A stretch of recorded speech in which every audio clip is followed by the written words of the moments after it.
Va alaykum assalom. Siz uymisiz? Sonlaringiz yaxshimi? Chachiramasdan. Hey, uy oldilarmi? Yo'q. Ha, deb aka, bugun ham yotib qolsam bo'laveradimi demasdan bitta uy olib qo'ysinlar. Boshlanish to'lovlari yo'q. Tagi o'zi plyus yo'q, ha, tagi yo'q, ha. Boshlanish to'lovlari kerak emas. Uni ko'zingiz oldiga qo'yib qo'yasiz, oyma-oy to'lab yurasiz. Ammo oyma-oy to'lamasangiz boru, bo'lmaydi. Qo'lingizni oching, bunaqa qilmang. Men bunday qilmoqchiman. O'shaning uchun oyma-oy to'lab yuraverasiz. Bola chaqa bormi, uni ham qilib beraylikmi? Bormi?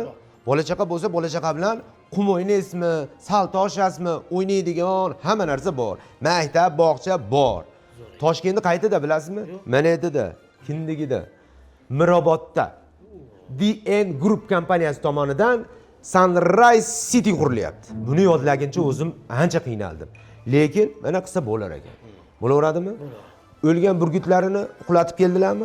Salomat bo'lsinlar. Ammo juda sergap bo'lar ekansiz. Oymoy to'la yurish esdan chiqmas. Mana endi uyli bo'ldilar. Men ham yuribman ichida. Sveti yonib menashi. Hozir kirib yashasam bo'laveradi endi bu maket bu. Uy endi qurilyapti. Salomat bo'lsinlar. Ammo ko'p gapiryapsiz.